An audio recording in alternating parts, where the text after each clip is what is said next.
Hello, my dear friends. How are you all? Welcome to my YouTube channel. Let's learn law together. Friends, last video में मैंने आप लोगों के साथ बात की थी स्ट्रक्चर ऑफ सीपीसी के बारे में, जिसमें हमने एक सीपीसी के पूरी स्ट्रक्चर को बहुत ही क्रक्स मैनर में डिस्कस किया था। तो क्योंकि हम सीपीसी का अभी बेस बना रहे हैं, तो उस बेस के लिए हमें ज़रूरी है कि हम सीपीसी की हिस्ट्री के बारे में भी जानें। तो आज का वीडियो उसी टॉपिक पे बेस्ड है, हिस्ट्री ऑफ सीपीसी। यहाँ पे हम थोड़ा सा सीपीसी की हिस्ट्री, उसकी जर्नी जो पहले की रही है, और उसका थोड़ा सा इंट्रोडक्टरी पार्ट यहाँ पे डिस्कस करने वाले हैं। तो जैसे कि आप लोगों को पता है कि लॉ दो तरह के होते हैं एक सब्जेक्टिव लॉ और दूसरा सब्सटैंटिव लॉ, एक दूसरा एडजेक्टिव लॉ। सब्सटैंटिव लॉ क्या होता है? सब्सटैंटिव लॉ फ्रेंड्स होता है जो आपकी राइट्स और लाइबिलिटीज़ को डिफ़ाइन करता है, ओके। और एडजेक्टिव लॉ क्या होता है? एडजेक्टिव लॉ होता है वहीं आपकी राइट्स और लाइबिलिटीज़ को आपको कैसे एग्जीक्यूट कराना है, किस प्रोसीजर के थ्रू आपको उसको वो कराना है, वो आपका एडजेक्टिव लॉ बताता है। तो फ्रेंड्स, अगर पूछा जाए कि सीपीसी आपका सब्सटैंटिव लॉ है या एडजेक्टिव लॉ है, तो ये हमारे एमसीक्यू का भी क्वेश्चन बनता है जुडिशरी में।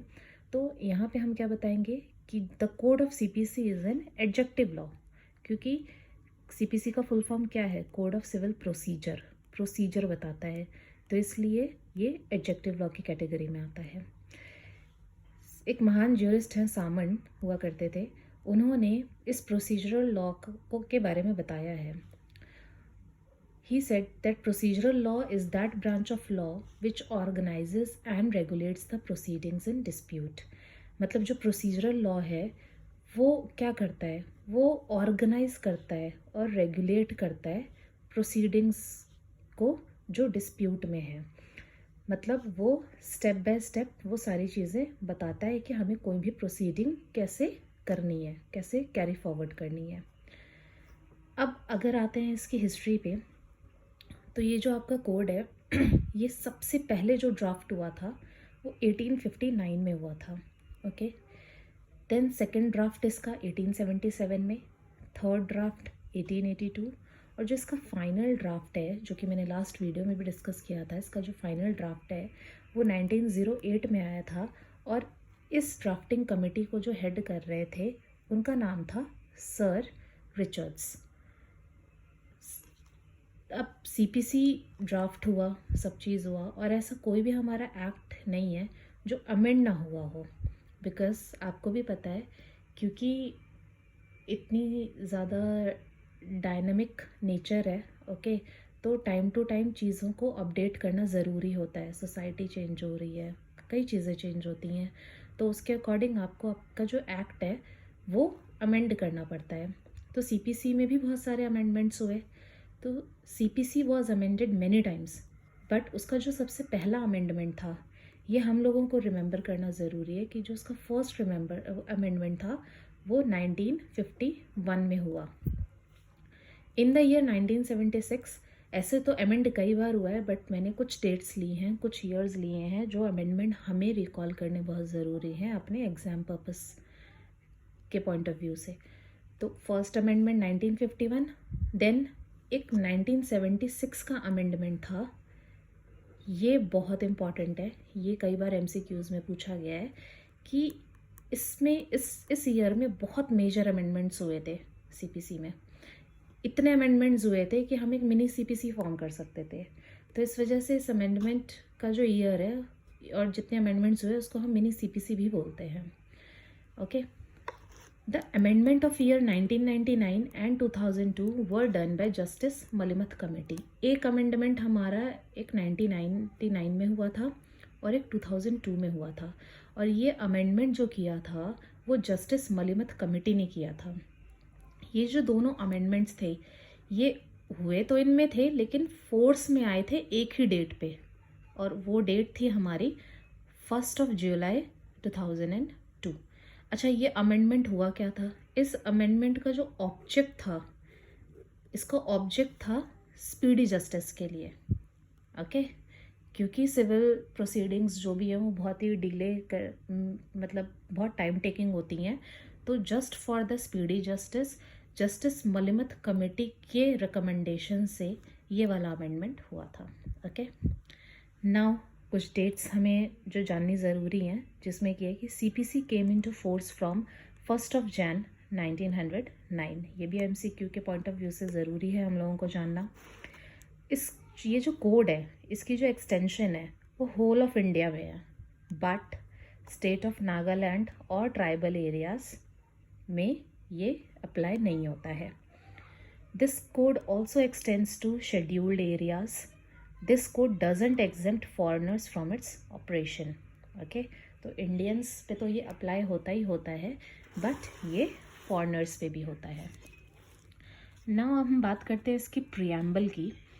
तो जब भी आप बेयर एक्ट खोलेंगे और आप उसके फर्स्ट पेज पे देखेंगे तो सबसे टॉप में इसका प्रियम्बल मेंशन होता है किसी भी एक्ट का। तो जो CPC है उसका जो प्रियम्बल है वो क्या बोलता है, CPC का ऑब्जेक्ट क्या है, इस कोड को बनाने का ऑब्जेक्ट क्या है। इसका ऑब्जेक्ट है कंसोलिडेट करना और अमेंड करना, किनको, laws relating to the procedure of civil code. जितने भी सिविल कोड की प्रोसीजर से रिलेटेड लॉज हैं उनको कंसोलिडेट करना और अमेंड करना, ये CPC का प्रियम्बल है, उसका मेन ऑब्जेक्ट है। अब लास्ट वीडियो में हमने डिस्कस किया था कि CPC में 158 सेक्शंस हैं एंड 51 ऑर्डर्स हैं। ओके, अब अगर मान लीजिए कि सेक्शंस और ऑर्डर्स में कभी कॉन्फ्लिक्ट होता है, ओके, तो हम किसको ज़्यादा मतलब महत्व देंगे, हम सेक्शंस को महत्व देंगे। क्यों? क्योंकि जो सेक्शंस हैं वो हमें लेजिस्लेचर ने दिए हैं और ये जो रूल्स हैं ये हाई कोर्ट के द्वारा अमेंड किए जा सकते हैं या हाई कोर्ट से आए हुए हैं।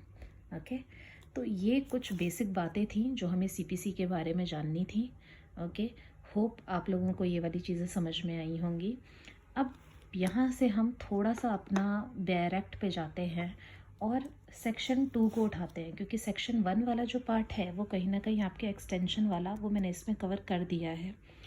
अब हम सेक्शन 2 की तरफ आते हैं जो कि हमारा डेफिनेशन क्लॉज है। ओके, डेफिनेशन क्लॉज में मैं बता दूं इसमें 20 डेफिनेशंस दी हुई हैं।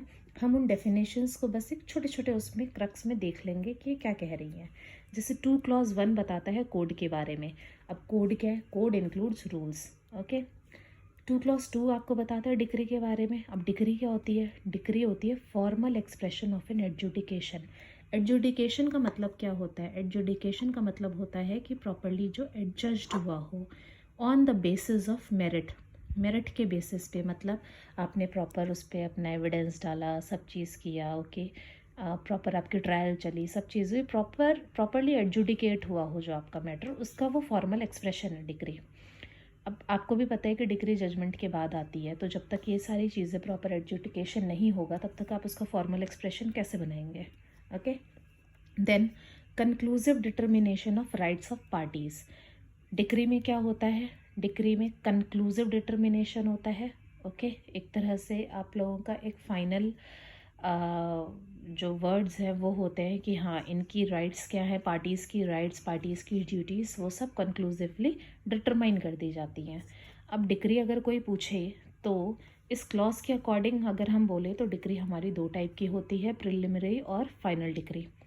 बट अगर वैसे हम देखें तो decree may be of 3 types also, preliminary, finally and partly preliminary and partly final. Okay, then 2 cos 3 हमें बताता है डिक्री होल्डर के बारे में। डिक्री होल्डर क्या है? वो पर्सन जिसके फेवर में हमने डिक्री ग्रांट की है उसको हम डिक्री होल्डर बोलते हैं। देन डिक्री होल्डर कौन हो सकता है? तो डिक्री होल्डर हमारा प्लेंटिफ भी हो सकता है, डिफेंडेंट भी हो सकता है, या हर वो कोई पर्सन हो सकता है जो ज़रूरी नहीं कि पार्टी टू सूट हो। मतलब प्लेंटिफ डिफेंडेंट के अलावा जो थर्ड पार्टी है वो भी हमारा डिक्री होल्डर हो सकता है। 2 क्लॉज 4 क्या बताता है? डिस्ट्रिक्ट के बारे में बताता है। डिस्ट्रिक्ट क्या होता है? कोई भी प्रिंसिपल सिविल कोर्ट की जो लोकल लिमिट्स होती है वो डिस्ट्रिक्ट होती है।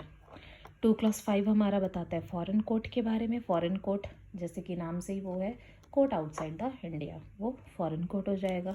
और 2 क्लॉज 6 बताता है फॉरेन जजमेंट के बारे में। तो जो जजमेंट फॉरेन कोर्ट ने दी है वो फॉरेन जजमेंट हो जाएगी। ओके, देन 2 क्लॉज 7 हमें बताता है गवर्नमेंट प्लीडर के बारे में। तो इसमें मैंने कुछ वही आपके जो वर्ड्स हैं जो लिए हैं, जो एमसीक्यूज़ में आपको ध्यान करने ज़रूरी हैं। ओके, तो गवर्नमेंट प्लीडर क्या होता है? कोई भी वो ऑफिसर जो कि स्टेट गवर्नमेंट ने अपॉइंट किया हो, किस चीज़ के लिए अपॉइंट किया हो, इस कोड में जो भी एक्सप्रेसली फंक्शंस दिए हुए हैं उनको परफॉर्म करने के लिए। देन 2 क्लॉज 7A बात करता है हाई कोर्ट के बारे में। हाई कोर्ट क्या है? High court in relation to Andaman and Nicobar Islands means the high court in Calcutta. 2 clause 7B India के बारे में। 2 क्लॉज 8 आपका जज के बारे में बताता है, किसी भी सिविल कोर्ट का प्रिसाइडिंग ऑफिसर आपका जज होता है। 2 क्लॉज 9 बताता है जजमेंट के बारे में, मतलब स्टेटमेंट गिवन बाय अ जज। जो भी जज कोई स्टेटमेंट दे रहा है वो आपकी जजमेंट हो जाएगी। ओके, अब जो जजमेंट है हमें भी पता है जजमेंट डिक्री से पहले आती है और जजमेंट के बेसिस पे ही डिक्री फॉर्म होती है। तो जजमेंट क्या होता है? कंसाइंस स्टेटमेंट ऑफ केस, पूरा आपके स्टेट को सुना, ट्रायल हुआ, सब चीज़ हुआ, उसको कंसाइज करके लिखा। देन पॉइंट फॉर डिटर्मिनेशन, मतलब डिटरमाइन कर सकते हैं आप, ओके, उस जजमेंट के थ्रू। एक डिसीजन होता है वो जज का, और उस जजमेंट में क्या इंक्लूड होता है? Reason for such decision. ऐसे ही नहीं कि नहीं जज को ऐसा लगता है तो इस वजह से जज ने वो वाली जजमेंट पास कर दी, नहीं, उनको प्रॉपर रीज़न के साथ वो डिसीजन देना पड़ेगा। अब एक स्मॉल कॉज कोर्ट्स भी होते हैं जो कि आप लोगों को पता होगा।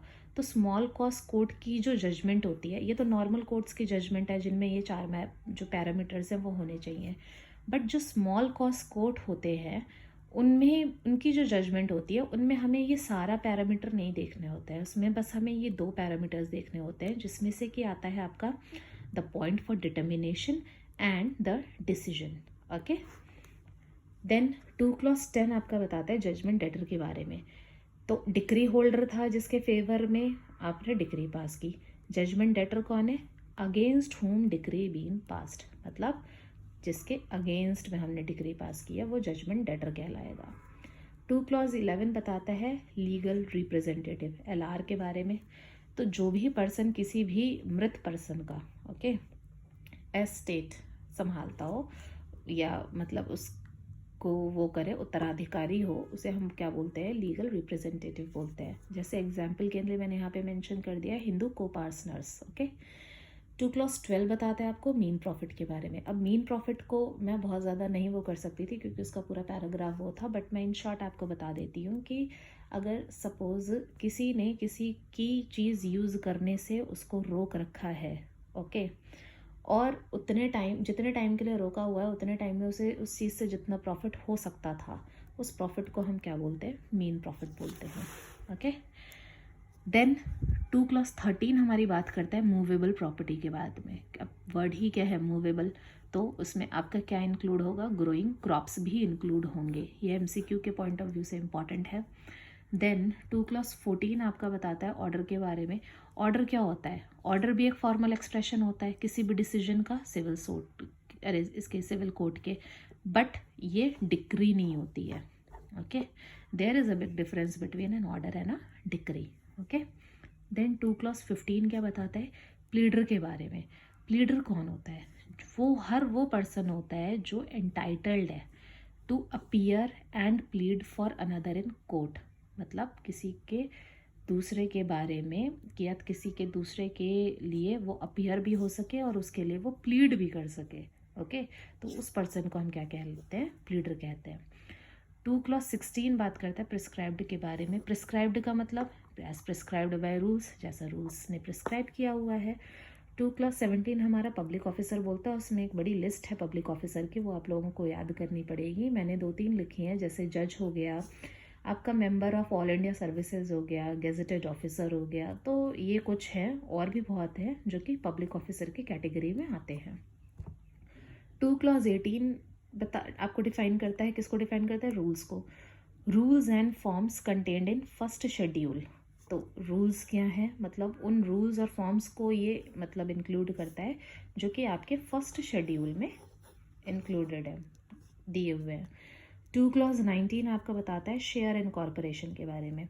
Share in corporation deemed to include stock, debenture और बॉन्ड्स। ये बॉन्ड्स हैं।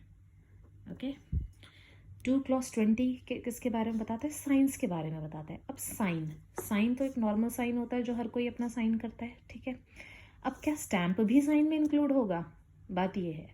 तो 2 + 20 बोलता है कि यस, जो साइन है वो स्टैम्प को इंक्लूड करता है। मतलब अगर कहीं पे आपने स्टैम्प भी लगा रखा है तो that will be equivalent to sign. But judgment और डिक्री के केस में stamp will not be included in sign. मतलब कि यहाँ पे ये एक्सेप्शन है, ओके। साइन इंक्लूड्स स्टैम्प में, फाइन। यहाँ पे proper sign means sign, stamp आपका साइन नहीं बोला जाएगा।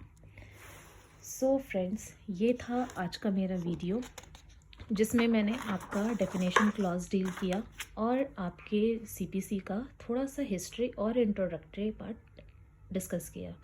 होप आप लोगों को ये वीडियो पसंद आई होगी।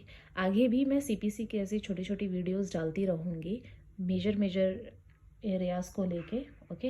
एंड कोशिश करूँगी कि उसको जस्ट में क्रक्स में नोट्स के द्वारा और नोट्स के एक्सप्लेनेशन के द्वारा आप लोगों तक पहुँचाऊँ। अगर मेरी वीडियो पसंद आई है तो प्लीज़ इसे लाइक करें, शेयर करें और मेरे चैनल को सब्सक्राइब करें। Thank you so much.